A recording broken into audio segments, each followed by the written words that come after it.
All right, let's talk about Brazil. If you're a Bangladeshi exporter, I want you to think of this as your personal treasure map to one of Latin America's absolute biggest markets. We're talking about a place with massive opportunity, but, and this is a big but, it's one that really requires a smart strategy. Okay, let's jump right in. So, first things first, let's just get our heads around the sheer scale we're dealing with here. The Brazilian economy in 2024? A colossal $2.19 trillion. You know, this isn't just another potential market, it's a continent-sized economy, and it's filled with consumers who are hungry for everything from apparel and pharmaceuticals to all kinds of household goods. And this, right here, brings us to the core tension of this whole explainer. On one hand, the opportunity is just undeniable. I mean, look at that, a jump from $147 to $187 million in exports in a single year. The momentum is clearly there. But, on the other hand, you have the challenge. Brazil is, and this is a direct quote, regulated enough to punish careless entry. So the real question is, how do you grab that opportunity without getting burned by the challenges? That's exactly why we're calling Brazil a regulated gold mine. The potential rewards, the gold, are huge, but they're protected by these layers and layers of rules and regulations. The trick is to see that understanding these rules isn't a barrier. It's actually the key that unlocks the whole vault. And look, if you only remember one thing from all of this, please let it be this. Success in Brazil is all about proactive preparation. It's about the homework you do months before your product is even close to being loaded onto a ship. I love this quote because it just cuts right through a really common mistake. If you think a simple price quote and a basic invoice are enough, you are just not ready for this market. Period. Brazil's entire import system is built on documentation, and it starts way before any money changes hands. So, where do you even begin? Well, the surprising answer is not in Brazil. It starts right here, at home. This next section is all about your foundational checklist. It's about getting your own house in perfect order before you even think about looking overseas. So let's ask the big question. What does a Brazil-ready internal compliance file actually look like? And this isn't just about having some documents somewhere. It's about having the right documents, all updated and perfectly consistent.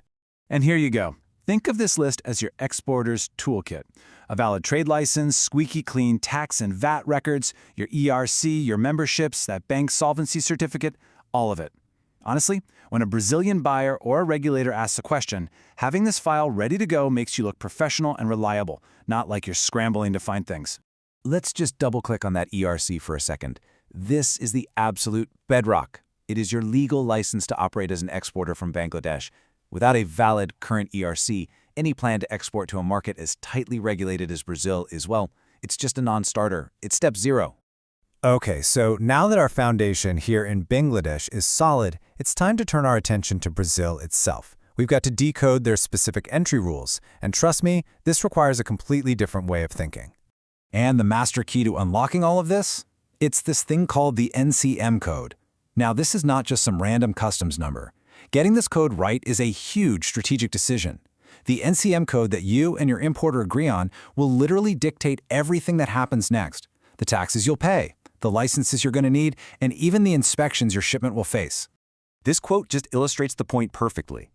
Choosing the right NCM code isn't just some administrative work you hand off to someone.